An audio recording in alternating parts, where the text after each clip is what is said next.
I've just bought this Ford Focus ST. I didn't pay a lot for it, but that's because there are some issues, the biggest of which being this headlight. Every time I get in the car, it comes up with an error message saying that there's a headlight malfunction. Now, not only is that an MOT failure to have a warning come up like that, but it's actually really dangerous because when I'm driving at night, the headlight is dropping down and moving over to the right, which just means that I can't see. The previous owner actually got a quote from Ford to fix this, and they quoted for a brand new headlight, which was over £1,000. But I think I can fix it a lot cheaper than that. In fact, I'm so confident that I know what the issue is that I've actually already bought this repair kit. When we take the headlight apart, which we'll do in a second, we'll probably see that this connector on the inside of the headlight, one of the wires is snapped off. It's a really, not so much a common problem, but I saw on the forums that it does happen. Because those headlights swivel left and right, Ford don't leave enough slack in these wires from the factory, so it ends up pulling out one of the pins from the connectors there.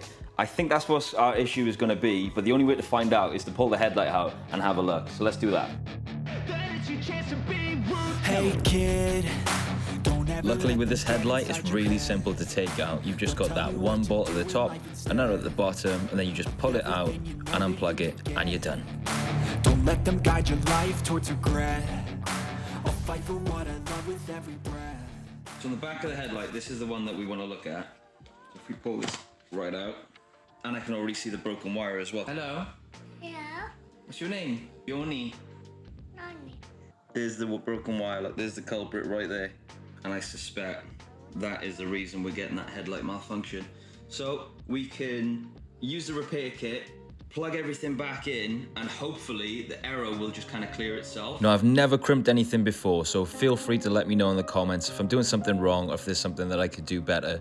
But after taking the plastic sheathing off the wire, I used the first crimp to join the connection between the new loom and the old headlight loom. It was all going really well until I did the second crimp and it failed. As you saw, one of the crimp connectors failed, and I haven't got any more, so I'm going for a quick walk up to Screwfix to get some more.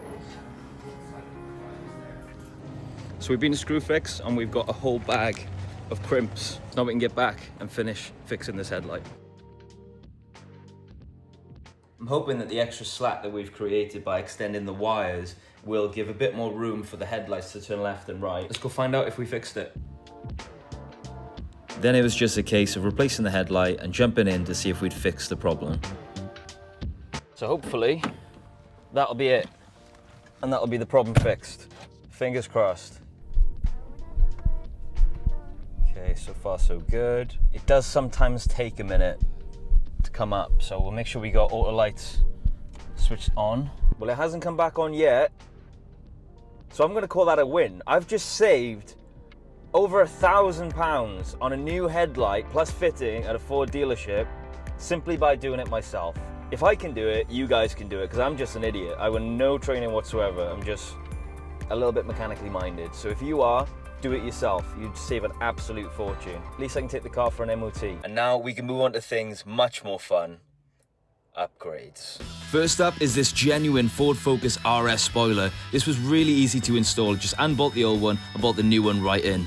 I also upgraded the wheels to the 19-inch black snowflake ones, which I'm sure you'll agree will look a lot better than the smaller 18-inch alloys. Then I replaced some of the tired old looking trim with some carbon fiber goodness. Didn't go overboard, I wanted to keep it sleek. And it all came together to make the car look so much better.